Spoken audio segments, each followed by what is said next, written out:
Kamusta na yung sugat mo? Ayos naman. Medyo naigagalaw ko na. Balikan ko. Salamat uli sa pagligtas mo ng buhay ko. Kung hindi mo sinalo yung bala para sa akin, siguro, pinatay na ako ni Pilar. Ang mahalaga, ligtas ka. Hindi ko mapapatawad ang sarili ko kapag may nangyari sa'yo. Alfredo, gusto kong humingi ng tawad sa'yo sa nangyari sa atin. Hindi na kita binalikan nung nakatakas ako kay Gustavo. Wala kang dapat hingin ng tawad. Ngayong nakita ko kung gaano kasama ang mga gerero, naunawaan ko ang desisyon mo na ilayo ako sa gulo sa dati mong buhay. At ngayong bumalik na ang nakaraan, sigurado akong hahanapin ako ni Gustavo. At susubukang bawiin. Ayoko nang madamay ka pa. Maswerte tayo, nandyan si Tanggol, pero paano bukas? Ayoko nang mapahama ka pa. Matilde, handa kong harapin ang lahat. Makasama lamang kita. Para na ako namatay nung nawala ka sa akin.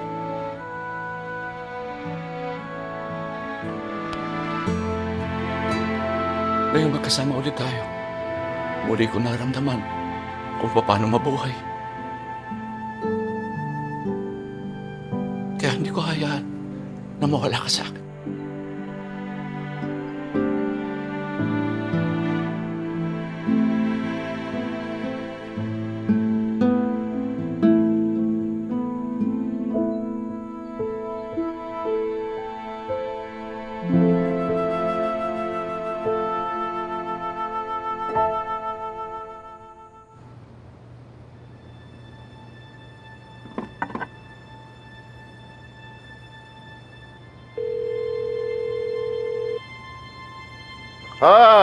Good morning, Mr. Thorne. This is Julio Montenegro. Don Julio, what do you want from me? Well, you see, we are looking for new business partners. One who will supply and revive our business. I've heard good things about your product. I want to get some.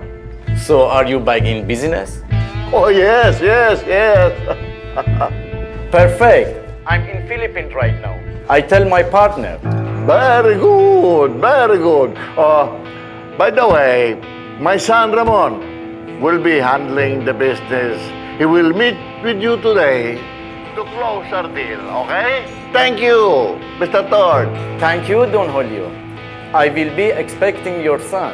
Thank you. Very good.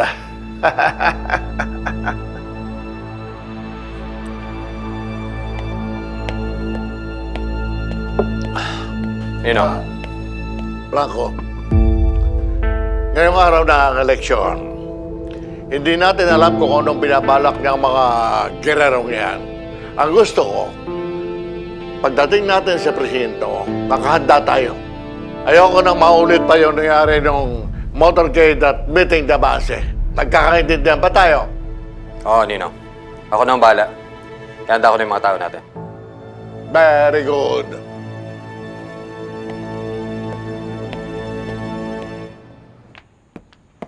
Tindeng! Pasok.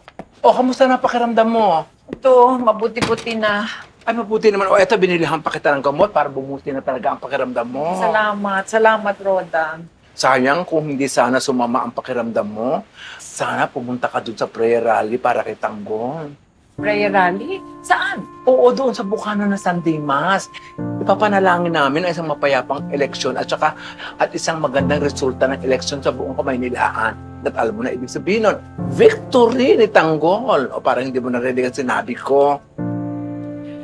Roda, nag-aalala ako para kay Tanggol. Kahit naman manalong mayor yun, hindi pa rin siya titigilan ng mga gerero. Diyos ko, hindi mo naman habang buhay maaaring protektahan si Tanggol. Mas ligtas siya pag mayor siya. Oh, don't you hear the people sing? Pangalan ng Tanggol ang sinisigaw ng buong Kamaynilaan. Ikaw pa ba ang hindi? Roda, talagang mabigat sa loob ko. Ah? Pero alam ko na kailangan ni Tanggol ng suporta. Kaya ipapadama ko ang buo kong suporta kay Tanggol. Bravo, mabuhay, Tindeng. Diyos ko, mabuhay. Kailangan niya matutuwa siya sa iyo lalo. Mahal na mahal ko ang apo ko.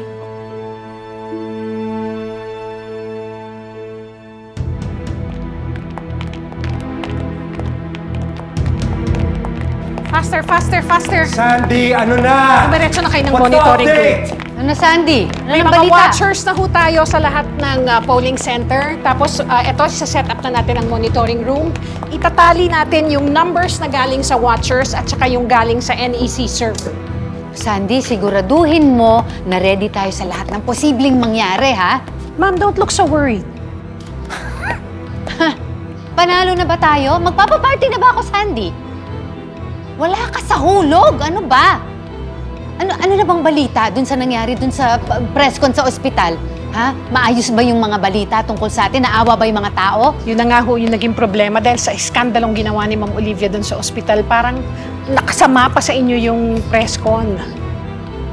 Eh di ba dapat alam mo na yung gagawin pag gano'n ang sitwasyon? Dapat sinapalan mo na sila ng pera.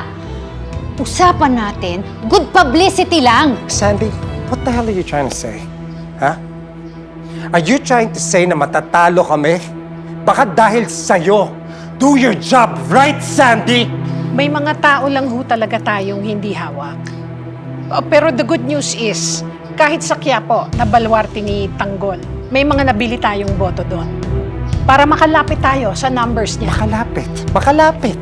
Really? Is that the good news we're all expecting to hear from you, Sandy? I want a landslide victory, Sandy. Mas magaling ako sa kalaban natin, di ba? I want the results to reflect that. Make it happen! Sandy, hindi tayo pwedeng matalo. Lahat-lahat ng meron ang mga gerero na kataya sa eleksyong ito. Ginagawa po natin ang lahat para masiguro yung panalo ninyo. Well, kung ako sa'yo, Sandy, gagawin ko talaga ang lahat. Because if I lose this election, I highly suggest na magtago ka na. Alam mo kung paano magalit ang mga gerero. And I refuse to lose to Tanggol. You understand me, Sandy?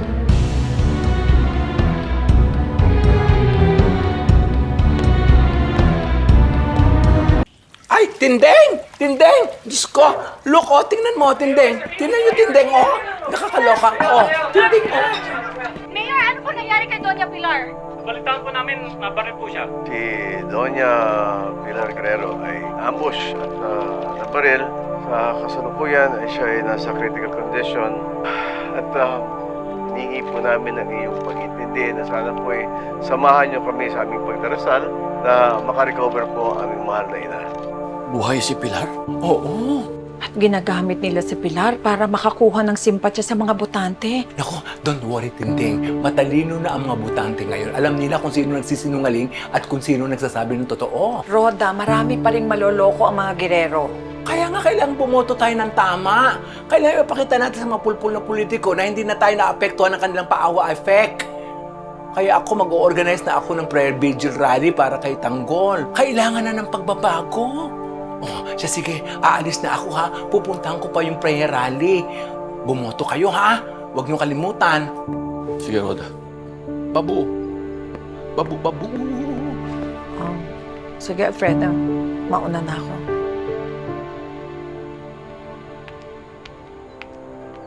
O Sandy, na-distribute na ba ang mga envelope sa mga leader ng barangay? Opo. Okay. Yung tao natin sa City Jail na guarantee na i-release ang mga inmates para bumoto sa atin. Yung kanilang pera ka ng bahala. Where the hell are the flying voters? Handa na ba sila, Sandy? Opo, may mga bus tayo ng flying voters galing Cavite tsaka Rizal. Hinahatid na ho sila ngayon papunta sa presinto para bumoto. Hindi sapat yung magdagdag ng boto sa atin. Ang dapat, mabawasan yung boboto sa kalaban. May mga tao na sa presinto para harasin yung mga watchers at botante ni Tanggol. That is not enough. Mapapuntahin na lahat ng tauhan natin doon, harangan lahat ng tao bago sila makarating sa eskwelahan. Tawagan si Jason tsaka si Paul. Meron ang gagawa niyan. Tapos na yan. Iba naman. O edi tutukan mo ng mga tao mo, Sandy. Walang pwedeng pumalpak ngayon. Bawat boto, importante. Sandy, gawin mo na dapat gawin. Siyempre usapan natin. Siguraduhin mo lang na hindi sila papalpak para hindi tayo mabalikan. Yes, sir. Gawin mo ng tama trabaho mo, Sandy! We have to win! Yes, sir. Nakita mo na resulta ngayon, Roberto? Hindi lang isang gabi ang paghahanda sa eleksyon. May panahon, pera, koneksyon. Yan ang pinaghahandaan. Nasa atin na lahat, pero hindi natin pinakinabangan. Nasaan tayo ngayon? Nasa laylayan tayo, naghahabol. Sinasabi ko sa iyo, Roberto, hindi ako nakahandang matalo sa eleksyon ito. Papa, sa lahat ng laban ng pamilyang ito, sinamahan kita. Kaya hindi na bago sa akin to. Pati yung gera, nagandaan ko. Dahil Montenegro ang kalaban. Pero may mga bagay na hindi ko kontrolado. Hindi to dahil sa kapabayaan, pero resulta to ng pinagkagawa ng pamilyang ito. Dahil hindi niyo binigyan ng halaga kung ano ang nakataya. Are you blaming the family? The question here, Kuya, is this the best job that you can do? Do you think this is important to me? Ako may pinakamalaking nakataya dito. It's my face! Pangalan ko nakabandera para sa pamilya Guerrero. And you think I have an intention to fail? I did everything. Ginawa ko na ang lahat para mapanalo ang eleksyon na to, Kuya. At kapag natalo ang anak ko sa pinaka-importanting laban ng buhay niya, ano mukhang ihaharap namin sa mga tao? Roberto, aminin mo na. Kaya tayo nasa sitwasyong ito dahil wala namang halaga talaga sa'yo si Miguelito. Hindi siya importante sa'yo. Ang importante sa'yo kung paano isasalbay ang sarili mo. Kayong dalawa kung magsalita kayo, parang ang linis nyo. Samantalang ako ang naglinis ng mga basura ninyo. Kaya ikaw, wala kang karapatan questionin ang ginagawa ko para sa pamilya ko. Lahat ng hirap ko, lahat ng pagsisikap ko para manatili sa pwesto. O mga Guerrero, para kayong dalawang mag-ina makinabang! Tama na yan! Wala nang pupuntahan yung pagtatalong yan eh. Lahat kayo, may pagkakamali. Hindi ko akalain na magkakaroon ako ng isang pamilyang mabaho, bulok, may galit sa bawat isa't isa.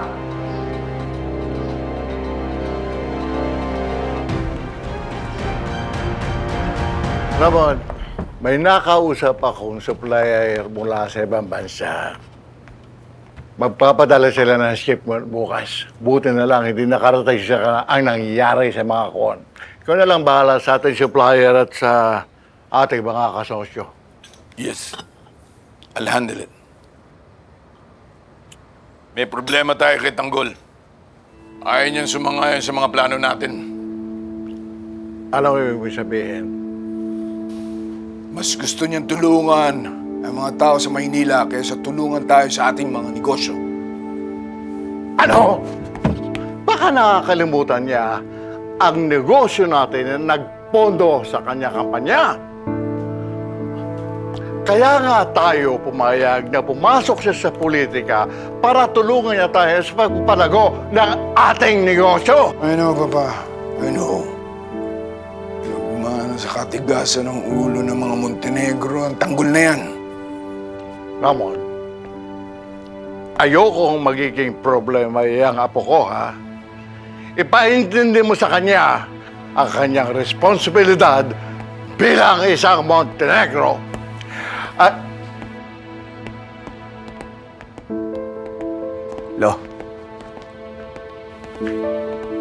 Ano itong sinasabi sa akin ng ama mo? Hindi ka raw tutulong sa pagpapalago ng negosyo ng mga Montenegro? Ano?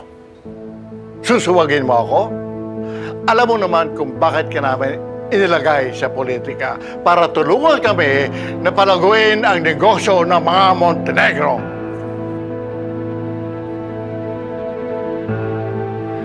Lo, pasensya na po. Pero mas prioridad ko po ang mga taong boboto sa akin.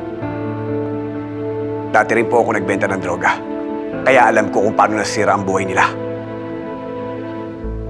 Your loyalty should be for this family.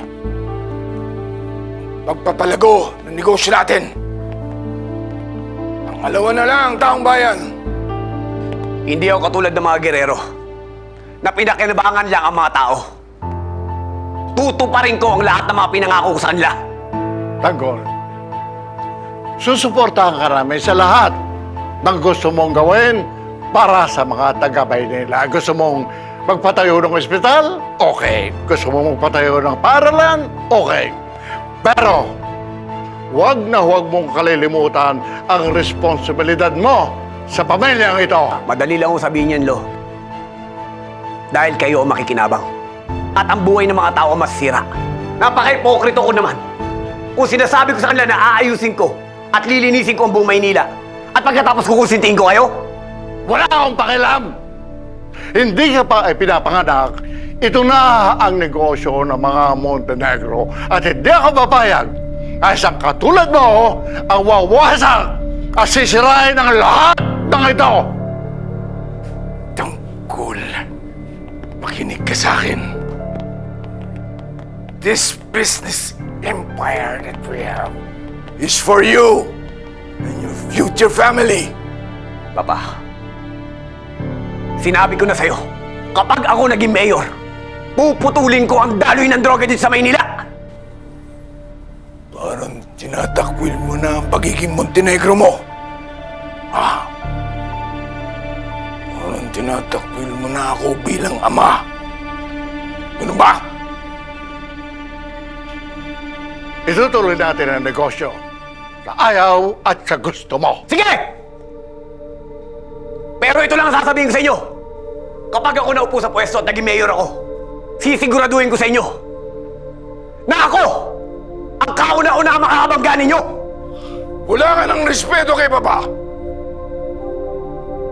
Alamin mo ang lugar mo sa pamilyang ito, Tanggol.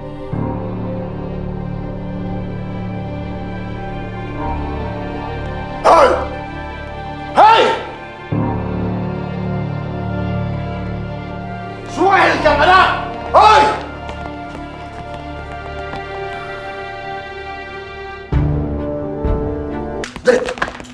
Bakit kayo nagkasigawan ni Boss Ramon? Para kayo magpapatayang mag-aama. Ano ba nangyari, Tanggol? Pinipilit nila ako na ipagpatuloy namin ang negosyo sa droga. Ano sabi mo? Hindi. Alam ko kung paano nasira ang buhay ng mga tao doon. Pero di ba yun ang inaasahan nila, kaya sinuportahan nila yung kandidatura mo? Pero mali yun. Kung ipagpapatuloy namin ang pagbibenta ng droga, mas lalong walang mangyayari sa mga tao. Patuloy lang lulubog ang Maynila. Pero Tanggol, isa lang ang mga Montenegro sa napakaraming sindikato na may hawak na negosyo ng droga sa Maynila. Imposibleng mapigilan mo pagkalat ito. Pero kinakailangan kong subukan. Mas lalong walang mangyayari sa Maynila at sa buong Pilipinas. Teka, Tanggol, ang ibig sabihin kakalabanin mo tatay at lolo mo? Kung kinakailangan ko muna linisin ang bakuran ko bago ko linisin ang buong Maynila.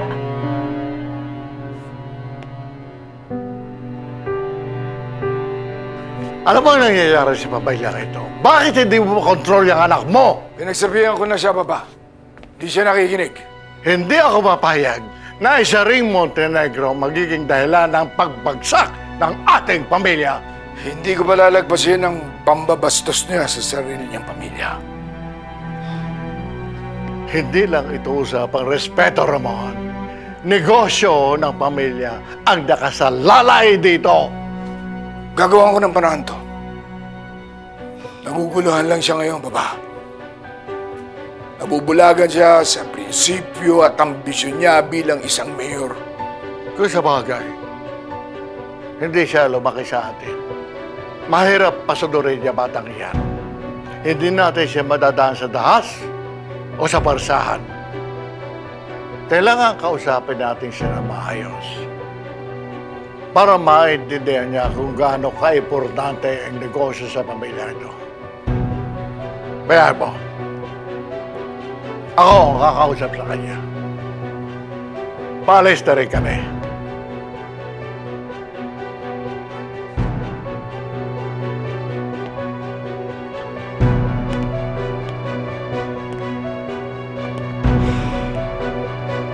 Tanggol.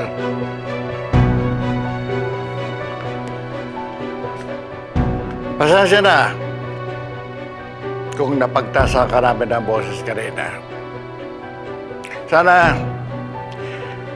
Sana maintindihan mo ang pinanggagaling ng galit namin ng iyong ama.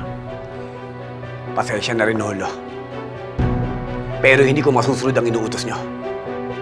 Kapag ako naging mayor, hihinto ang kalakaran ng droga dito sa Maynila.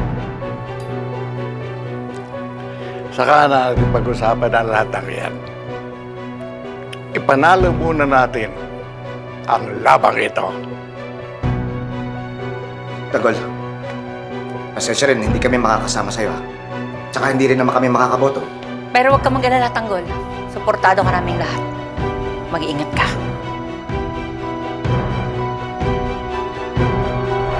Sasamahan ko na muna si Tanggol, ha. Gusto ko nasa tabi ko ni Tanggol habang bumuboto siya para maramdaman niya na proud ako bilang nanay niya. Hindi na muna ako sasama sa inyo. Alam niyo naman ang sitwasyon ko. Tanggol, ngayon pa lang, kinokongratulate ka na naming lahat. Oo nga, Tanggol. Kita naman na mahal na mahal ka ng bayan at ang mga tao. Basta kahit anong mangyari, Tanggol, lagi lang nasa likod mo kami. Sa Tanggol, galingan mo maasa kami lahat sa'yo. Huwag kayo mag-alala. Kapag ako nanalo, pinapangako ko sa inyong lahat, hindi ko kayo bibiguin.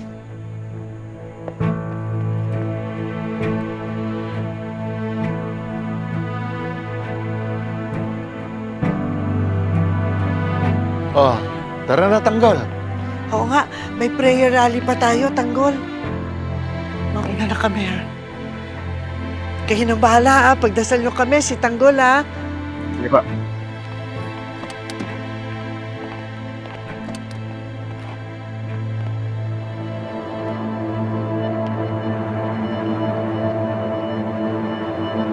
Matagal na ang negosyo ng pamilyang ito, Tanggol. Kailangan mong tuparin ang pananagutan mo bilang isang Montenegro, lalo na kapag naging mayor ka na. Dahil hindi ko hahayaan pabagsakin mo ang lahat ng pinaghirapan mo.